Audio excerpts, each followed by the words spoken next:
We're currently USU students, and we're in a psychology course to help us find what majors we want to get into. Oh, okay. And I thought it would be cool to become a zoo director. I really love animals. Okay. And I also wanted a job that paid pretty good. So you looked up zoo directors and saw that they made good money. Yeah. If you can get up there. If you're at San Diego, yeah. If you're at Disney, yeah. If you're at one of the bigger zoos, yeah. And you have to work your way up there. Yes, exactly. You have to start, as a rule, you have to start way down the bottom. I thought you were. I was. Then you heard. Yes, I got interested. Yes.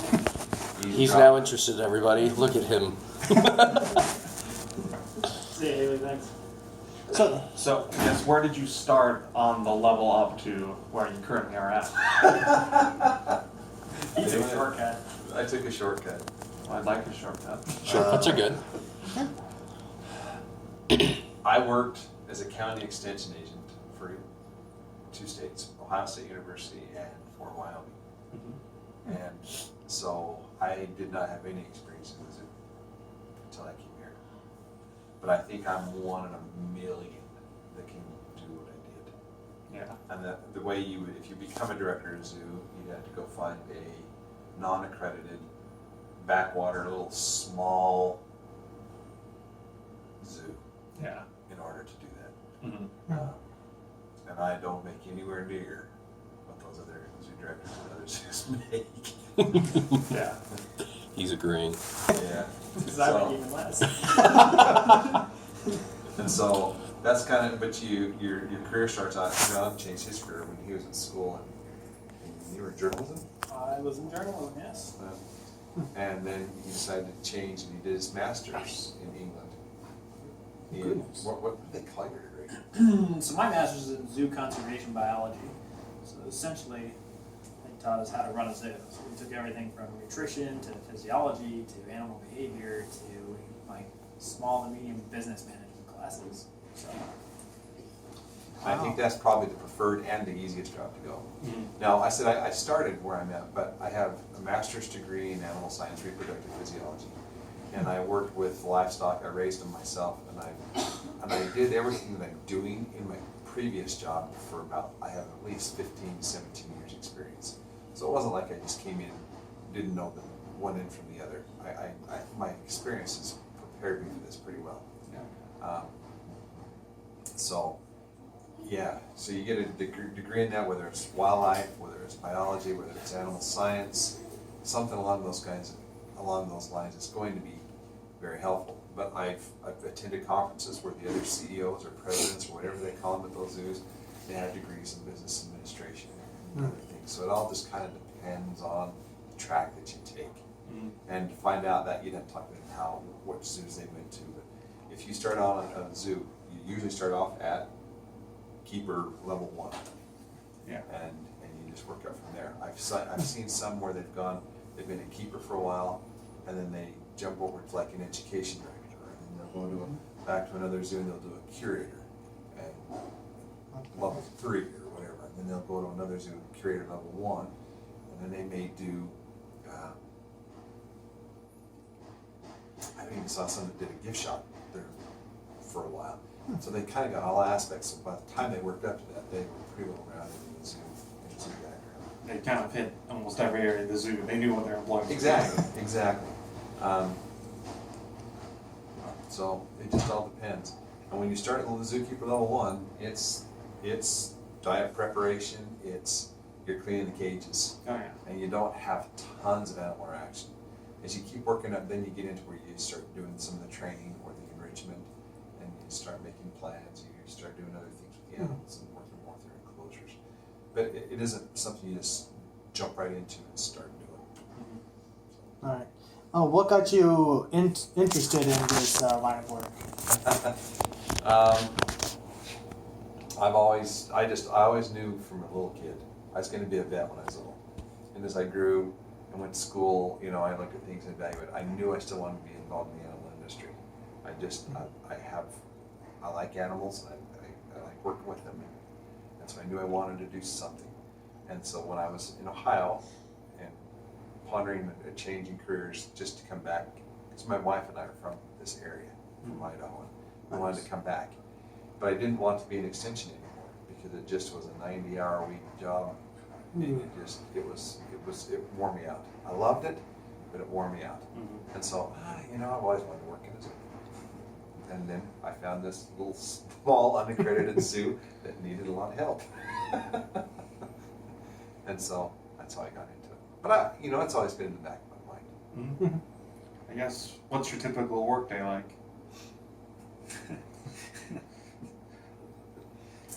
When I'm healthy, it's about anywhere. Well, my wife's there. Do you want to close that door?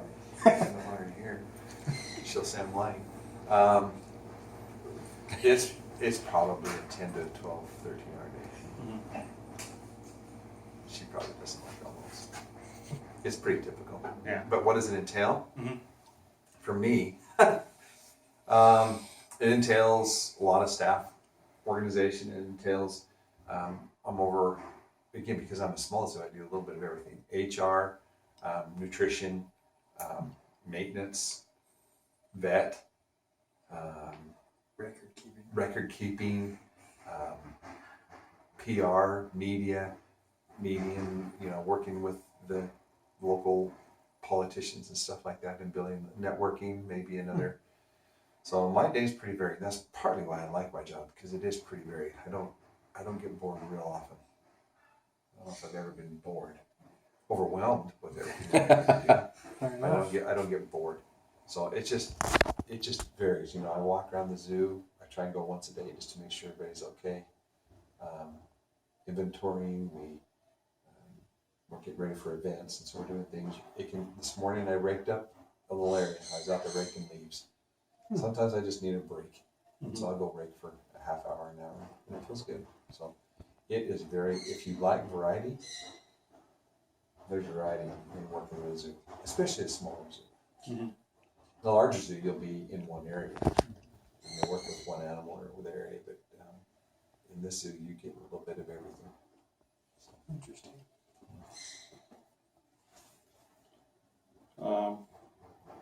What advice would you give to someone like me who's interested in this line of work?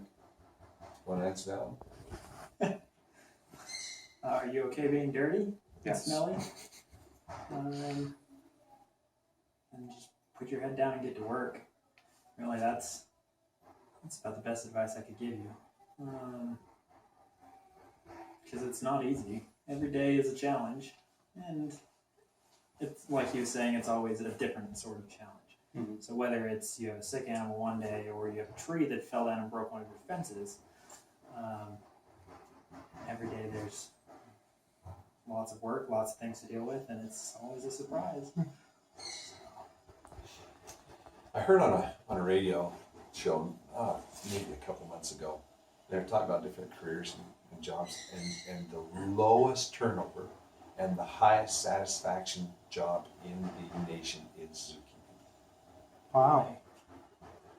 That was on NPR. People, when they get into it, have a passion for it.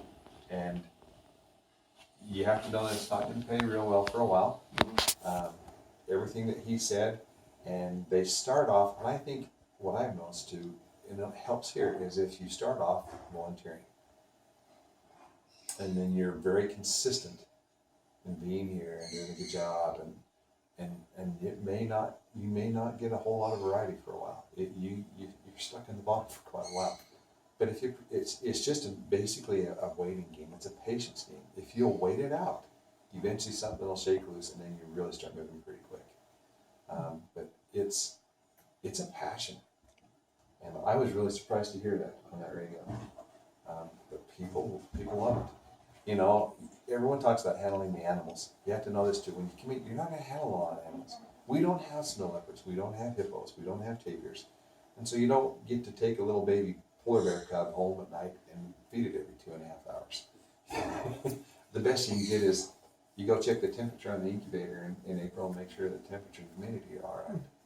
And so your interaction with animals is much different than I think what people first realize. And so be aware of that, and just be committed, and if you're going to do it all the way.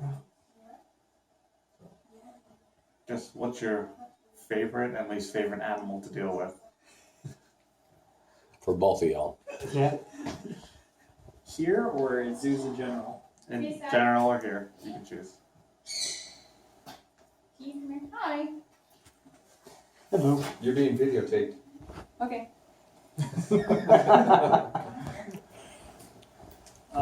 Well, so I did my master's research on macaroni penguins.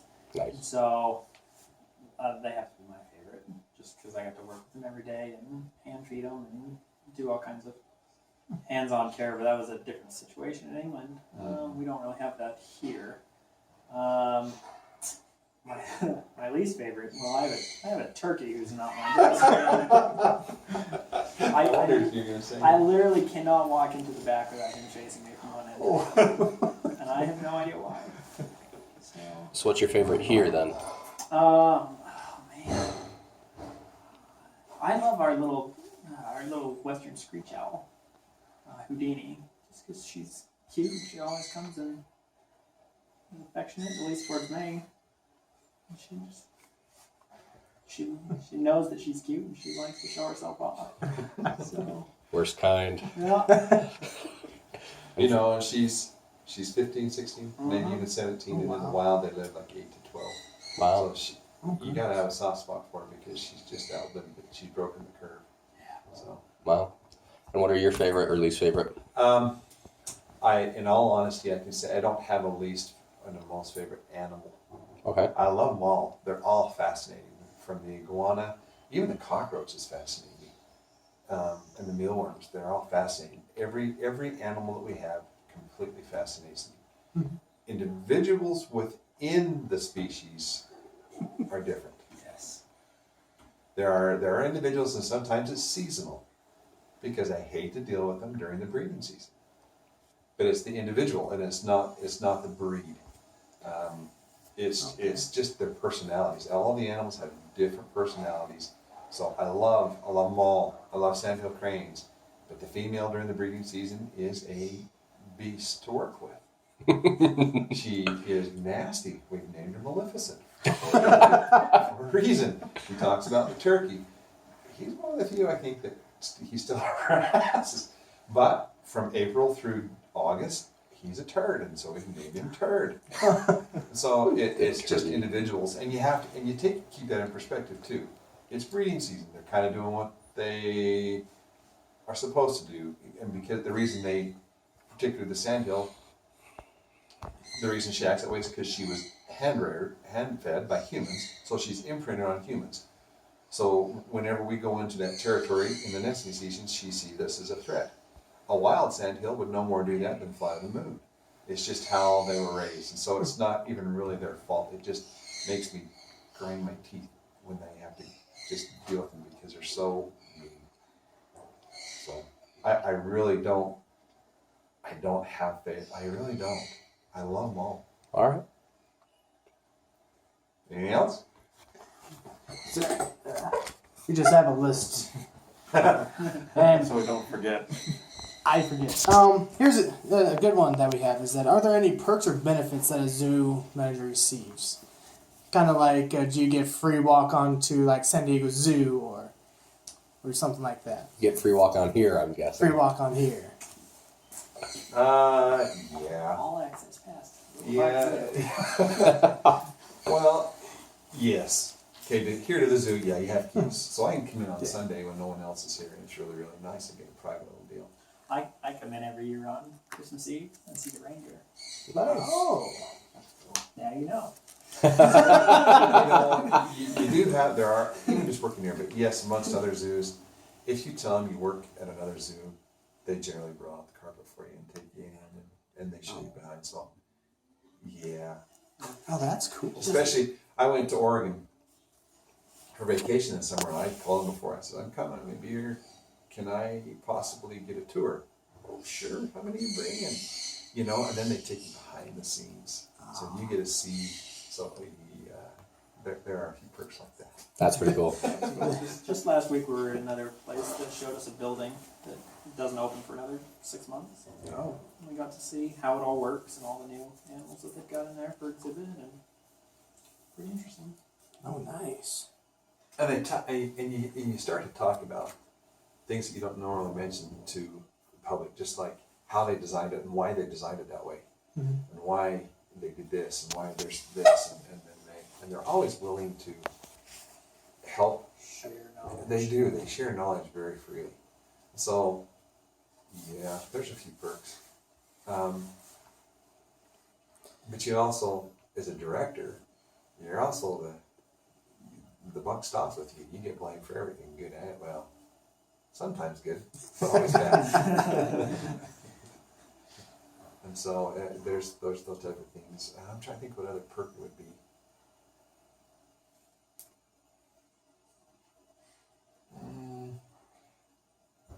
Just that's enough. I don't know.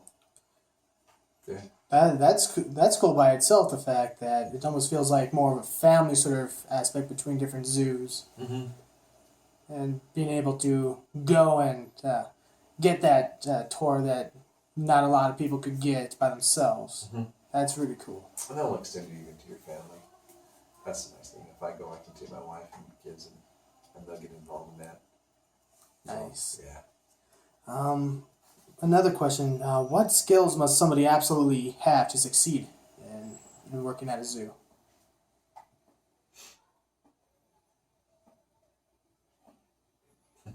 Work, dedication, patience.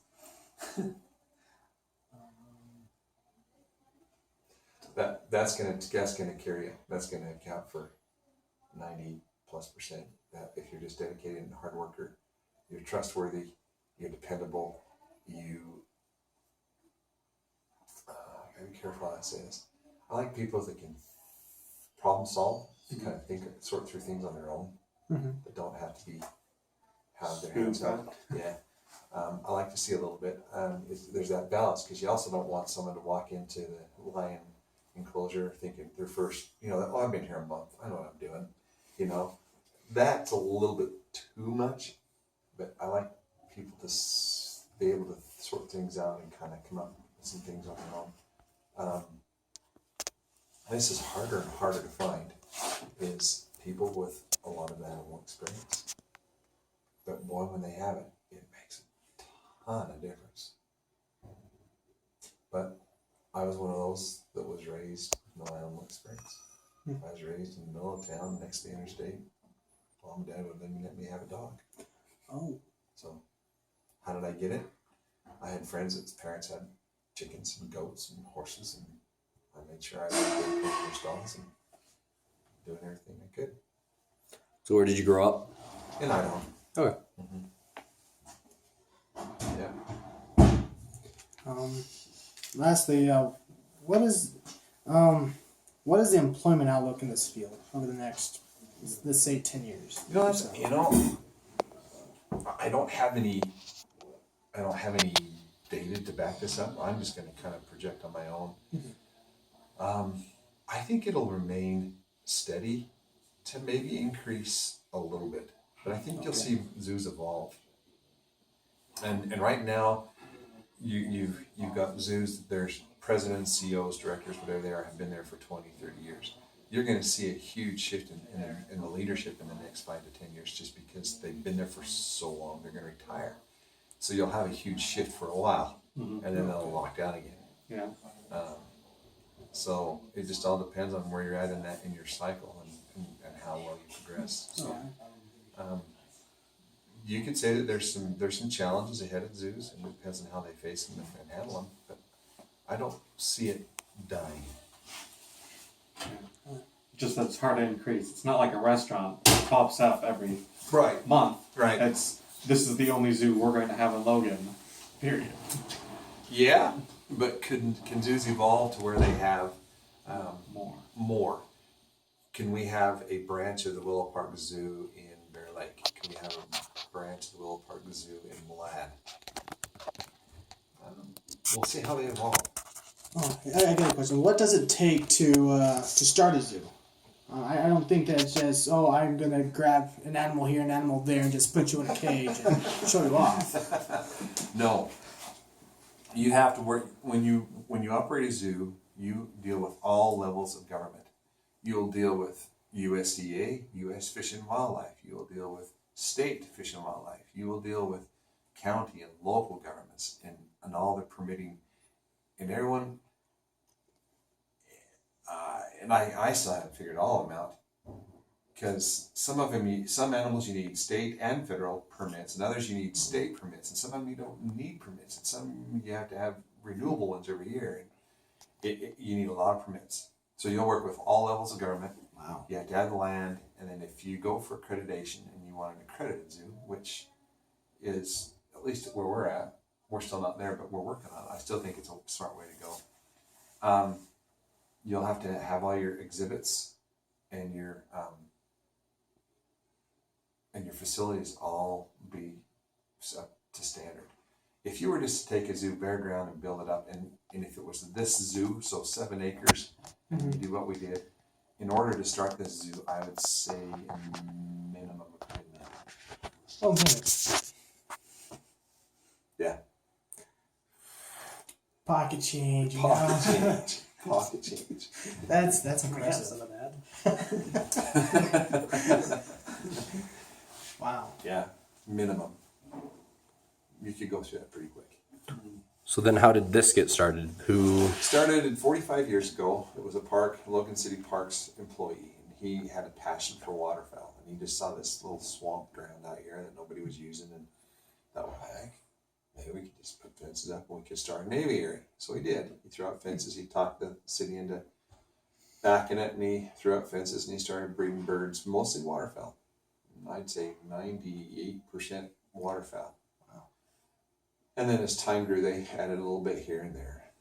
Got bear and then monkeys and things like that. He retired, and so when we separated from the city 3 years ago and became our own private 501c3, the board says the direction we're going to go is less aviary, more diversified animals, mammals. Mm-hmm. So that's where we're headed. Nice. Yeah, I like them. History I didn't know. That's in a nutshell. That's condensing it. And now you know. Yeah. Well, I think we covered all the questions that we wanted and more. And just thank you for your time that you set aside to be able to help us with this. Sure, no problem. Yeah. We'd like to do it. We are, I'm going to say we're unique. We have a lot of people that don't have a ton of experience, and that's what I think one of our primary missions is to just help people that have that curiosity, explore that. Some days it makes me rip my hair out because it can be very frustrating. But when you see some of those successes, it makes it worthwhile. Our mission statement says our goal, our mission statement is to affect change in people's lives. So we are here to change people's lives. The animals are the tool or the mechanism or the conduit that we use. They're still high priority, but people are number one. And that's what we want to do. Very nice. And so, is it because you tell them, again, were you raised on a farm? No. Were you raised on a farm? during the summers. Were you raised on a farm? Off and on. Okay. Very, very few of us have that. And so you lose that disconnect. You have a disconnect. I firmly believe if you understand how animals are and why how they interconnect to our life, then you're better able to take care of your world, your environment, the animals, and yourself. But you have to have that. And so we want people to understand the more they know, the better off they'll take care of the world. So. And one last thing before we go, could we get you both to repeat your names and kind of what your position is here? He makes up a new title every day. See what he says today. Hey, he gave me free reign to choose my own title. Jonathan Larson, and I go by zoological manager. Okay. Is that a normal one that he usually uses? That's Pretty standard. And I'm Silas McGuire. That's an awesome name. And it's actually Troy Cooper. Okay. And I'm the director, but I'm also HR. I'm also nutrition. I'm also health. I'm also enclosure. I'm also everything. But I'm the zoo director. All right. Okay. Thank you Thank very you much. very much. So much. You bet.